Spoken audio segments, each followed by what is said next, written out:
میرا دل بدل دے، میرا دل بدل دے، میرا دل بدل دے۔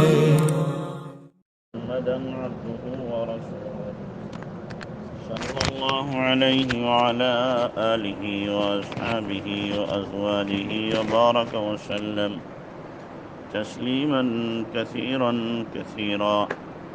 أما بعد فأعوذ بالله من الشيطان الرجيم. بسم الله الرحمن الرحيم.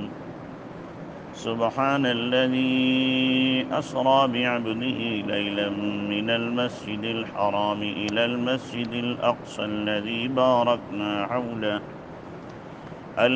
باركنا حوله لنريه من آياتنا إنه هو السميع البصير.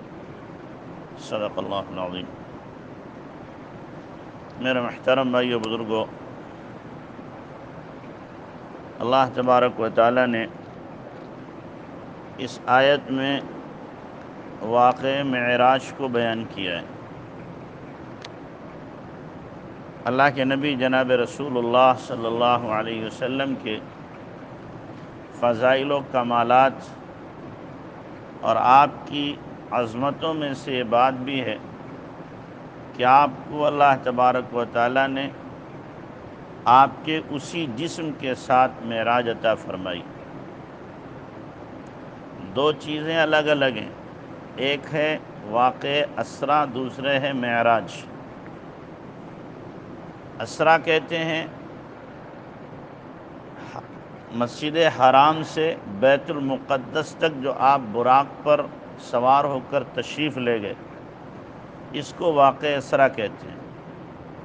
پھر بیت المقدس سے ساتوں آسمان سدرہ، اور پھر جناب باری تعالی میں آپ کا حاضری دینا، اس کو واقع معراج کہا جاتا ہے. اسرا کے عربی معنی آتے ہیں چلنا، رات میں چلنا، اور پھر لیلاً آگے وضاحت کے لیے لایا گیا کہ رات ہی میں چلیں. تو چونکہ یہ واقعہ رات میں پیش آیا تھا، اور معراج عروج سے اس کے معنی آتے ہیں چڑھنے کے. بیت المقدس سے اوپر اللہ کے نبی صلی اللہ علیہ وسلم سیڑھیوں کے ذریعے سے چڑھیں، تو اس لیے اس کو واقع معراج کہا جاتا ہے. واقع اسرا جو ہے یہ قرآن سے ثابت ہے. معراج کا واقعہ 25 صحابہ کرام رضی اللہ تعالی عنہ سے مروی ہے، اور سورہ نجم کے اندر بھی ایک تفسیر کے مطابق واقع معراج ہے، جس میں ہے لقد رأى من آیات ربہ الکبریٰ، کہ اللہ کے نبی صلی اللہ علیہ وسلم نے اللہ تبارک و تعالیٰ کی بڑی بڑی نشانیوں کا مشاہدہ فرمایا. تو اللہ کے نبی صلی اللہ علیہ وسلم کو یہ واقع معراج پیش آیا تھا جب آپ طائف سے واپس آئے. تو طائف میں اللہ کے نبی صلی اللہ علیہ وسلم کو چونکہ بہت زیادہ ستایا گیا تھا، اتنا ستایا گیا تھا کہ آپ علیہ السلام طائف کے دکھ کو بھول نہیں سکے پوری زندگی. آپ علیہ السلام سے اگر پوچھا جاتا ہے تو آپ فرماتے تھے کہ جب میں نے اپنے آپ کو عبد یالیل پر یعنی طائف والوں پر پیش کیا تھا، وہ دن تکلیفوں کا بھلایا نہیں جاتا. تو ظاہر ہے کہ اللہ کے نبی اللہ کے محبوب ہیں، محبوب کو تکلیف ہوگی تو اب ظاہر ہے کہ محب جو ہے اس تکلیف کو دور کرنے کی ہر تدبیر کرے گا. تو اللہ تبارک و تعالیٰ نے ایک تو تدبیر یہ کی کہ آپ علیہ السلام جب طائف سے واپس ہوئے تو تقریباً 10,000 جناتوں کو آپ کی خدمت میں بھیجا، جو آپ علیہ السلام کے ہاتھ پر ایمان لائے. کہ اگر انسان آپ کی بات نہیں مانتے ہیں تو ہم جناتوں کو آپ کے پاس بھیجیں گے، یہ آپ کی دعوت کو قبول کریں گے. تو ظاہر ہے آپ کا دل بڑا ہوا کہ ہمارا سفر کیا ہو گیا، کامیاب ہو گیا. اور پھر چند ہی دنوں کے بعد میں اللہ تبارک و تعالیٰ نے اگر یوں کہا جائے تو بیجا نہ ہوگا کہ ان زخموں پر مرہم رکھنے کے لیے اپنے پاس بلایا،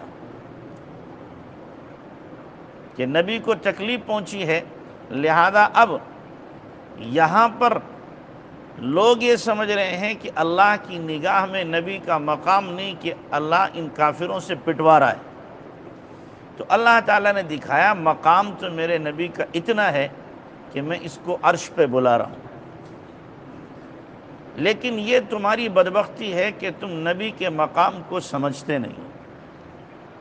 مقام تو اتنا اونچا ہے کہ وہاں تک کسی مقرب فرشتے کی رسائی نہیں ہو سکتی جس مقام تک جناب رسول اللہ صلی اللہ علیہ وسلم تشریف لے گئے۔ تو اللہ تبارک و تعالیٰ نے آپ کو بلایا، جبرائیل امین کو بھیجا براق لے کر کے۔ آپ علیہ الصلاۃ والسلام ام ہانی کے گھر میں ہیں، اور ام ہانی کا گھر حرم میں تھا۔ اس وقت جو مسجد حرام بنی ہوئی ہے، ام ہانی کا مکان بھی اس کے اندر شامل ہے۔ ام ہانی کا مکان یعنی یہ بیت اللہ سمجھیں، بیت اللہ سے ایک فرلانگ کے بعد میں ہی ام ہانی کا مکان ہے، ایک فرلانگ سے بھی کم، تو ظاہر ہے کہ وہ حرم کے اندر ہی تھا۔ وہاں اللہ کے نبی صلی اللہ علیہ وسلم تشریف فرمائے، وہاں سے ہی جبرائیل امین نے آپ کو بیدار کیا، اور پھر آپ صلی اللہ علیہ وسلم کو براق پر سوار کیا۔ رجب کا مہینہ ہے، براق وہ سواری تھی کہ جہاں پر نظر پڑتی تھی وہیں پر اس کا قدم پڑتا تھا، اتنی تیز رفتار۔ اللہ کے نبی صلی اللہ علیہ وسلم اسی رات میں بیت المقدس پہنچے، وہاں پر آپ صلی اللہ علیہ وسلم نے براق کو باندھ دیا۔ ایک بہت بڑا پتھر تھا، اس پتھر میں جبرائیل امین نے اپنی انگلی سے سوراخ کر دیا، اور جو رسی تھی اس پتھر میں ڈال کے وہاں پہ باندھ دیا۔ بیت المقدس کا دروازہ بند کر دیا جاتا تھا، لیکن اس رات میں جو دربان تھا، 1000 کوششیں کی دروازہ بند کرنے کی، بند ہی نہیں ہوا۔ لوگوں کو بلایا پھر بھی نہیں بند ہوا، چونکہ اللہ کے نبی صلی اللہ علیہ وسلم کو اندر جانا تھا، اس لیے وہ بند نہیں ہوا۔ وہاں سے آپ علیہ الصلاۃ والسلام کے لیے زینہ لایا گیا، اور اللہ کے نبی صلی اللہ علیہ وسلم پھر آسمانوں کی سیر کرتے، پہلا، دوسرا، تیسرا، چوتھا، پانچواں، چھٹا، ساتواں آسمان، وہاں اللہ کے نبی صلی اللہ علیہ وسلم 7ویں آسمان تک گئے، جہاں تک کسی کی رسائی نہیں ہو سکتی اور عقل کی بھی رسائی نہیں وہاں تک۔ وہاں انسان کی عقل بھی کام کرنا چھوڑ دے گی، اس لیے کہ یہاں سے اوپر جائیں گے تو آپ کہیں گے آکسیجن ختم، اس سے اوپر جائیں گے تو کیا ہے، اوپر جا کر کے سورج آدمی کو بھسم کر دے جلا کے، اس سے اوپر جائیں گے تو طبقہ زمہریر ہے، یعنی اتنی ٹھنڈک ہے کہ آدمی برف بن جائے۔ لیکن یہ سب کے سب اللہ کے تابع ہیں، اللہ کی مخلوق ہیں، اللہ کے تابع ہیں۔ اللہ تعالیٰ نے اس وقت یہ سب پردے ہٹا دیے اور اپنے نبی کو کیا کیا، اپنے پاس بلایا۔ سدرہ پہ پہنچنے کے بعد لمبا مختصر میں واقعہ سنا رہا ہوں۔ اللہ کے نبی صلی اللہ علیہ وسلم نے، سدرہ کہتے ہیں بیری کے درخت کو، وہاں بیری کا درخت ہے، اس کے اندر جو بیر لگے ہوئے ہیں مٹکوں کے برابر، اور اس بیری کے درخت پر اللہ کے انوارات کی تجلیات ایسے گر رہی ہیں جیسے کہ اڑتے ہوئے پرندے۔ وہاں بیری کے درخت تک تو فرشتے جا سکتے ہیں، جبرائیل امین گئے، اس سے آگے کسی فرشتے کی مجال نہیں ہے کہ پر مار سکے۔ تو جبرائیل امین نے بھی اس مقام پر پہنچ کر کہا اب آگے میرے بس کی بات نہیں ہے۔ اللہ کے نبی صلی اللہ علیہ وسلم نے جبرائیل امین سے کہا کہ بھائی جب تم مجھے وہاں سے اٹھا کے یہاں تک لائے، آگے کیوں نہیں جاتے؟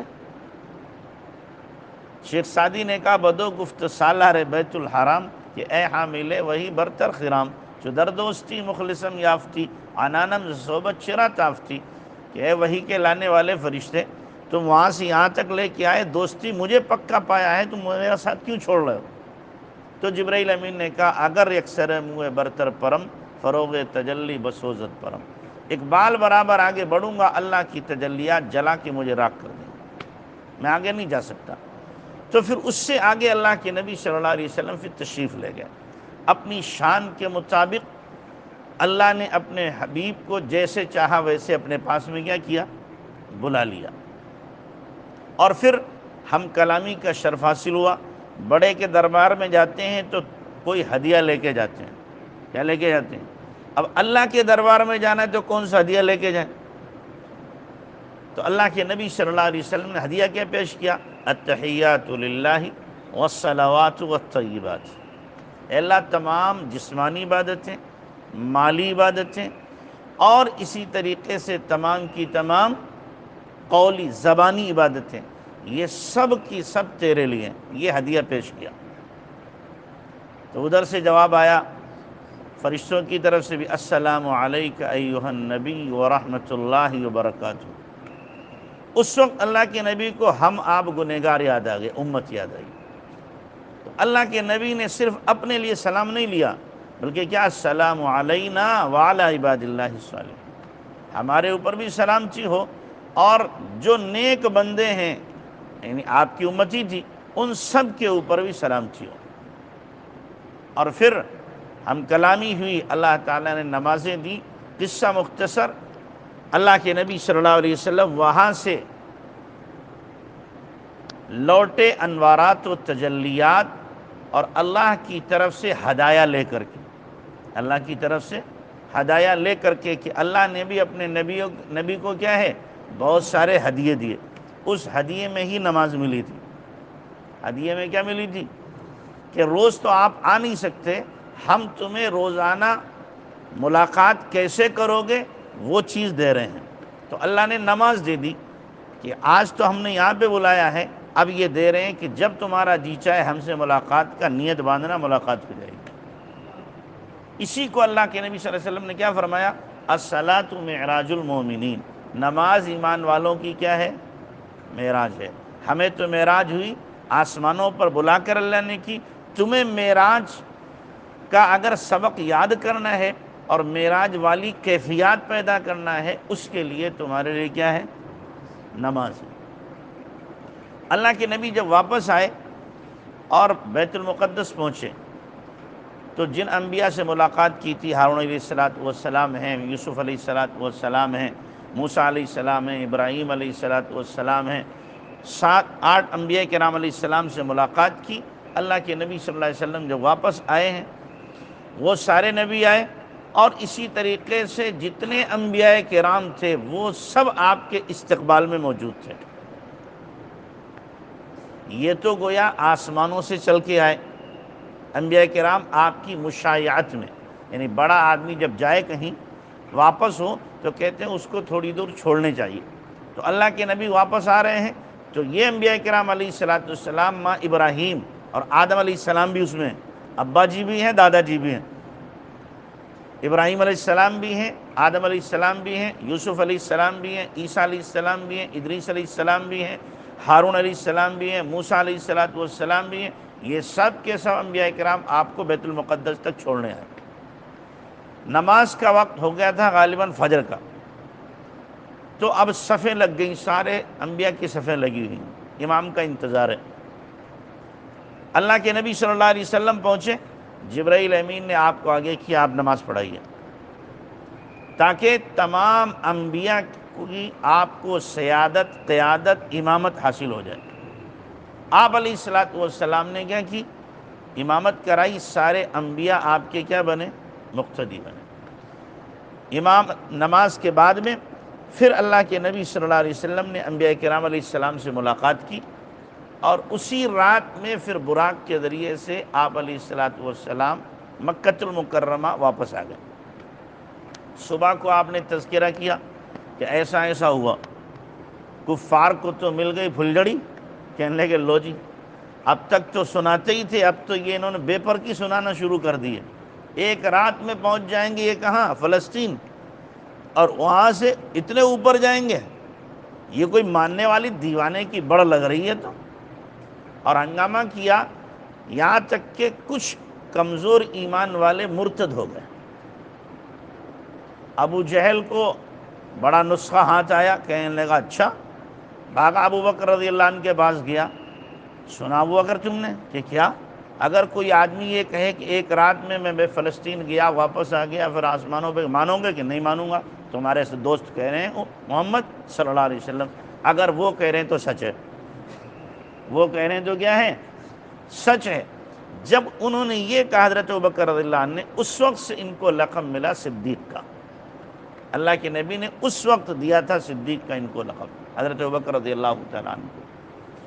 تو واقع معراج کے بعد کچھ لوگ مرتد تک ہو گئے تھے کہ یہ عقل میں آنے والی بات نہیں ہے، اسی لیے اللہ نے یہاں پہ جو شروعات کی ہے اس واقعے کی سبحانہ سے شروعات کی ہے کہ تمہاری عقل، تمہاری کھوپڑی، تمہارا دماغ، تمہارا علم، یہ سب کا سب ادھورا ہے، ناقص ہے، تمہارے لیے تعجب کی بات ہے، لیکن اللہ کے لیے کوئی تعجب کی بات نہیں۔ سبحانہ، وہ ذات پاک ہے تمام ان چیزوں سے جن کو تم سوچ سکتے ہو، جو تمہاری عقل میں نہیں آ سکتی ہے۔ میرا دل بدل دے، میرا دل بدل دے۔